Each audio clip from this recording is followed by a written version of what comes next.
cards. I don't need to do that job for him. I can just swing with my leader, and these guys can't be KO'd by effects. So if I attack with them, I actually leave myself open to being attacked back.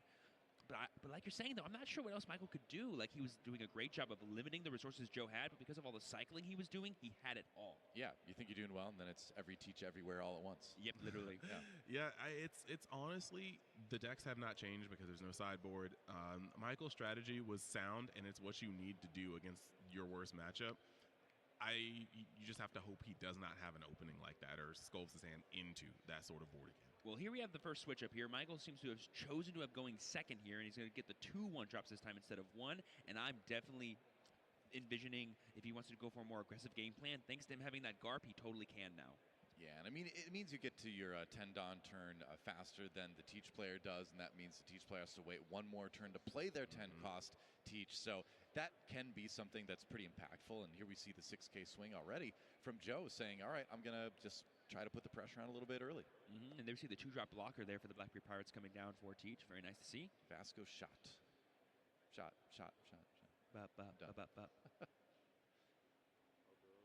What'll it be from Michael? We saw the Flampe, we see the Garp. So playing his game plan as well. Getting a little searching done, getting a little different. Oh, another Flampe. Wow. Yeah, okay, so really wanting to accelerate that life being taken into hand. And that late game setup propelled to the early game. There's the Imperio Ivanikov as well. I actually like this play from Michael here because basically that means next turn if he has any babies in his hand, he'll be able to get value out of them if his opponent chooses to go for another aggressive swing turn here. But his hand's looking like a lot of 5-drops. Yeah, and there's a stage. I don't think you want to be too aggressive right now if you're Joe. We'll see. I mean, you do have a blocker out, which is great, but that can be removed fairly easily. Yeah. There's almost no need to sometimes in this matchup because, like we said, BY Luffy, even though it's a 4-life leader, it wants to be either at 0 life or have all the life. It kind of will do its job for you in sort of having that stage of like we saw last game. What was it? Turn 4, Joe had 5 life and Michael had 0. And it's like, oh yeah, this game could go anywhere because it truly did feel like we were just getting started. Stage being rested, so see what he can find with it. Gonna get rid of the Van Augur. Like I said, I don't think that card is so needed in this matchup. The cost reduction is almost at a minimum in terms of requirements here because everything is 5 cost or 8 cost. And you can get rid of those pretty competently. All right, yeah, even more filtering, even more searching being pulled in by Joe. And, again, there's very specific cards you want to find in this matchup, right? It seems like you want to find the Burgess. Oh, man. Want to find the 10 cost Teach, but wow, yeah, going in for another swing, 0 life for Michael saying, all right, I'm fine with that. And there's the first Jesus Burgess. So he's going very, very aggressive. But at the same time, I said it yesterday for a different game, when you have game 1 up, you get the ability to be a little more reckless. Not throwing the game, but you can try to just push it into an early 2-0 and close it out because you can always go back to a more stable, methodical sense of play in game 3, I mean, Michael's at 0 life, and it's turn 3, and he has no cards in his trash. Yeah, I was just thinking. I mean, you see the Searcher as the first on, you're like, uh-oh. Gotta find the pieces here. Yeah, which is a little bit of a stumble there, dropping some cards there. Yeah. No big deal. It was very clear which ones were the search cards and which ones weren't. No big deal. Let's see. We see one of the Luffy's in there. So Raigo. What else? We got in hand. It's a crucial turn for Michael. This is a game and match defining turn. Decides to grab the Sabo. And I want to point out too that Joe did use Teacher's ability last turn, which means no on-play effects will be able to be activated this turn. Right. So that Sabo is just a 5-drop blocker, which is still good, but I mean, yeah, sometimes that's just what you need to stay alive, but you can't hard play it. You need to try to do the BY Luffy shenanigans. Does he have the kids? Oh, do you know what happened probably? He probably only had 1 name in trash last game. That's why he only put 1 back with the leader ability. Oh, yeah. That must have been what it was. He had no more names in trash. Yeah, so that's him discarding, I believe. No, because he can add from hand too. It's Ivankov. Okay, whatever. Sure. That's what happened last game. We got there. So we got the Fist Luffy and the Sabo in trash. There you see the Searcher event being played in the security, getting the black. Yeah, they go everywhere. Got me doing it now, yeah. I'm very interested to see how this game plays out because this is such a stark contrast from how Cross was playing in game 1. Yeah, and you just have to think that, yes, while he had a game plan for Teach, he doesn't want to lose the same way he lost in game 1, and I thought that maybe he would just hit the same beat and hope the draws aren't the same, but it looks like this time he is actually in a complete gear shift to try to force this into a game 3. And I'm just interested to see how this works out. Yeah. I mean, he's already finally resolved the effect of a baby here. Yeah, I think Joe's recognizing a 7-life leader. I can't aggro that with a blocker in play, so I'm just going to control the board, keep my game plan going, keep these Burgesses getting bigger and bigger, and then I can just pass. No big deal. I guess with the Daunt up, he could still be aggressive if he wanted to be, but might be too many resources from him. Lafitte? This is scary. Like, we are close to just a huge swing in. I know, that's what I was kind of wondering, is are we just going to see a bunch of Dawn loaded up? A little bit too late for that this turn, but the threat is there.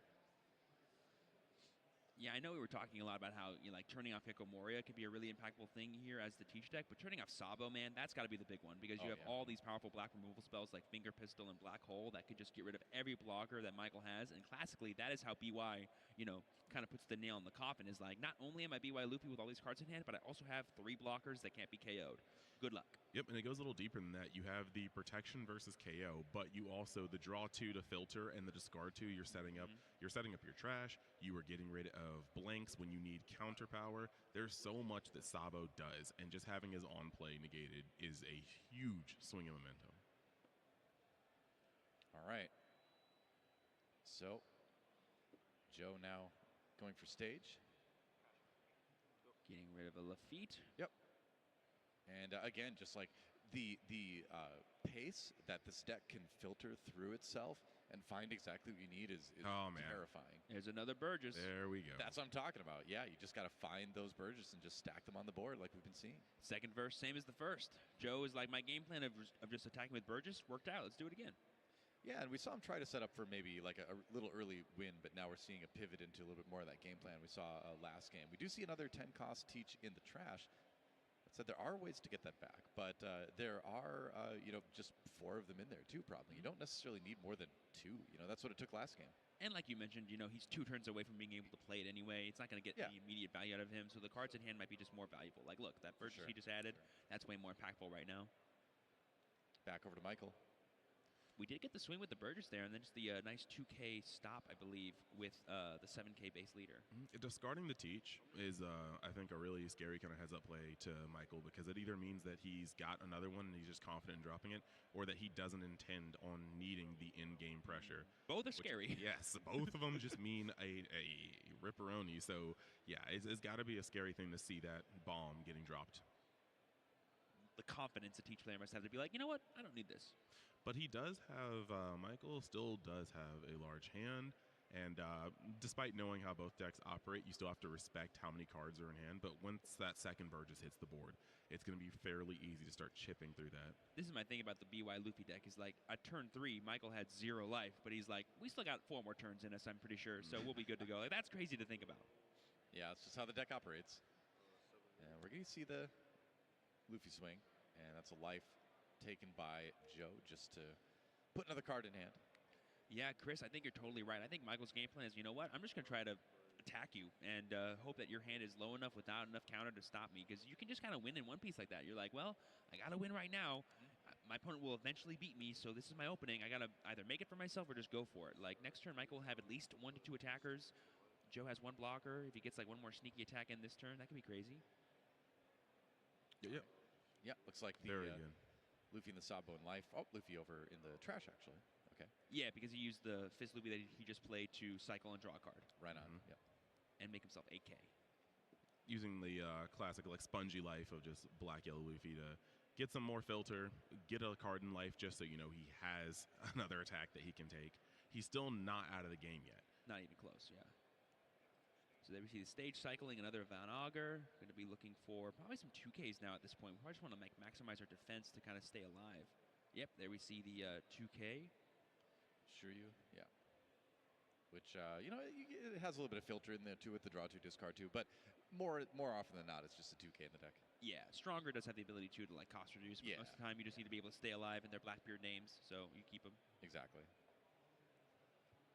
Happy to grab that. Definitely one of the most supported decks out of set 9, because almost every single card in this deck is just from the brand new For Emperor set. Yep. Yeah, just kind of out of the box good.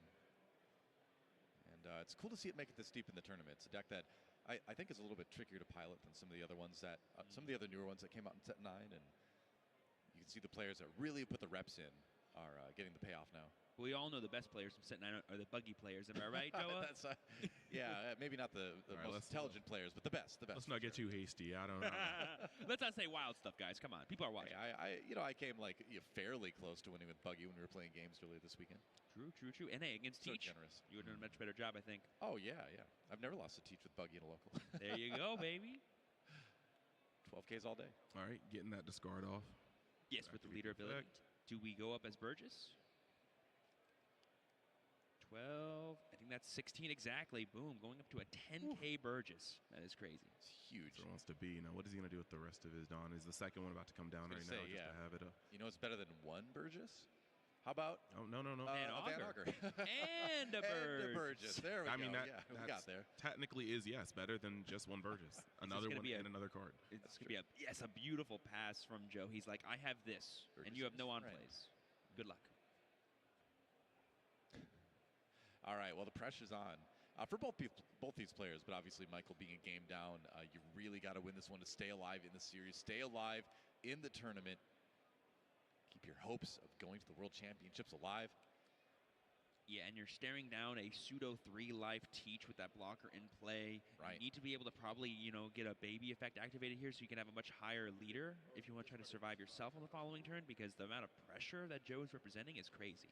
Yeah, we did see the Teach ability activated at the end of last turn, too, with the discarding of the Teach. I think that's the third 10-cost Teach he's thrown in like that. So does he have another one in his hand, or is he just saying, you know what, this game, I don't need it? I think it's just literally... Still need one. I think it's literally black holes and finger pistols and damage. That's Joe's game plan so far this match that I think he's playing for, and Fair it's enough. very clear to see. But obviously he could have another one, or just get another one with all the cycling he has. Yeah. You'd imagine there's 4 in the deck. I mean, it's just a strong board. I mean, he's got 2 9K Burgesses on deck right now, and that's just like pressure as it is. He doesn't really need to press into the life right now, and he's about to hit like max Dawn to be able to really start capping out the game if he's able to see another Teach. Ooh, right. So there we see the baby effect into the Rocket Luffy, getting rid of that blocker. So Michael doing a great job of establishing everything he needs to, and maybe opening himself up to getting the aggression that could also just win him the game this turn. Is with a nice tools, and there's the. I was asking about the graveyard. It looks like wants to check that out. Looking check for the discard pile. Yeah. Because we know we have one in hand. I believe we have. Let's see. We have a 9K leader attack right now. We have an 8K Fist Luffy, and then we have 6 Dawn back, I think, which means we could go for a 10K attack with Ivankov. That's a really solid way, going 8, 9, and then 10 to win the game. That could totally be a line here for Michael. Yeah, it looks like Michael's strategy is actually very much so paying off, because this game is very close. Like, Joe is not out of the water by any way, shape, or form, and this could be 2 turns away from a potential game 3. Like, we were like talking about, oh man, Joe's sacrificing these 10 drops because his game plan doesn't need them. No, they don't have counter. He's just getting rid of the cards that don't have counter in his hand because he knows this is how Michael wins the game. It's by connecting with these attacks. Getting a little bit scary. Quick look. Can we stop a 9K attack? We can't. Can we stop a 10K attack? Oh, it's Okay, draw a card. I'll check some things out. That's at least 1K counter going to the hand. All right, this will be a 10K Ivankov swing, I think. This could be it for Joe in game 2. Oh, man, is this enough? Michael thinking hard about this attack, because if you commit this, then I don't know if you can stay alive for another turn afterwards. Michael knows he has at least 3K counter in hand. That puts him up to 8. I believe we've seen a lot of cards searched. I think there's... No, we don't know the Burgess anymore because it was played. Yeah. I think that's it. He can only confidently put him on 8K counter, but that's still kind of a lot with 3 cards unknown to Michael. 10 might not do it. And if he gets rid of his blocker, he will definitely lose on the crackback, no matter how many cards he has in his hand. Exactly. Those are 11K Burgess right now. With 10 Dawn going for Joe on his following turn. Right.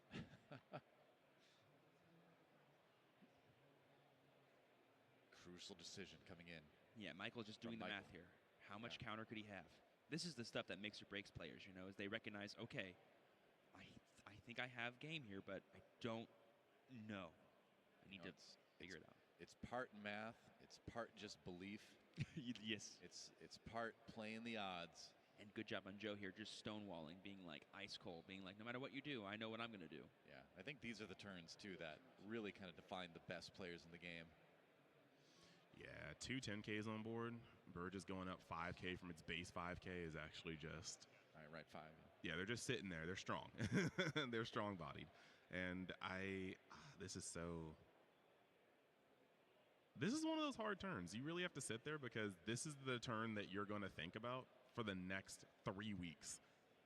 Yeah, if it doesn't go out right. The last thing you want to have happen is your opponent win like, yeah, I could have stopped that 9, but I chose not to make you overcommit. And then you're like, dude, what? I played myself. Yeah. We try to avoid that. Yeah, it's just, I think it's as simple as you either swing 10 or you play that blocker that's in your hand and you pass. I think that's the only 2 decisions Michael really has now.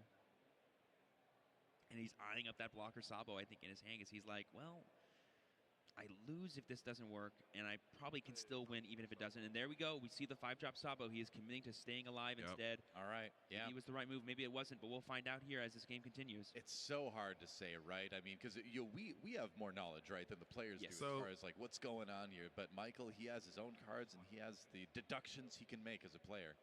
So he played Sabo. No effect because of Teach's effect. Right. But he just has the blocker.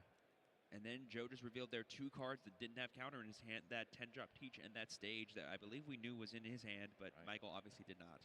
That is just such a scary thing, though, because I suppose at the end of the day, he just felt like 10K was not enough. 10K was simply not enough. But it's still a very, very scary point because passing this turn is equally as scary. But now he does have both Sabo as well as... This is just very tight. That was a very hard decision, and I fully respect him for taking the time to think it through, run through his numbers, and just really try to make the best play for staying alive than to just give it all in a potential... I mean, Joe is still at 0, and like he only has 1 blocker in play. Michael will have easily 2 attacks if he chooses not to block. It'll all be how many cards Joe can force out of his hand, because if he can force his life to be taken, he might be able to eat up another pseudo-attacker in one of these blockers. Yeah, true. 10 coming in from the Virtus right now. Against the 7, I believe, Luffy. Yep. I believe so. Yeah, so Michael must have thought about, like, I don't think it matters, so I'm going to choose to go for the block here in case I'm wrong about how many cards he had in hand. See some counter being put down. That's 4 1Ks. That's a lot of cards. It is indeed. But, hey, if he keeps it safe, it's worth it. And there's that life taken. So going down to 0, turn passed. And I believe the only things that can attack are the leader, the Ivankov, the Garp, the Flampe, and the Sabo. That's a lot of attacks. There we see the Raigo. There it is. Yeah. The Raigo on the Teach will just KO that immediately. We're going to go 7, then I think we're going to go 8. Yeah, that's looking a little bit rough. Alrighty then. Joe is scooping up game 2. Michael's conservative play, I think, paid off for him in the end, because had he been wrong, he would have lost right then and there. He's like, you know what, I think I can win no matter what. He trusted his gut, and he went through 1 game 2. Now we're going to go to game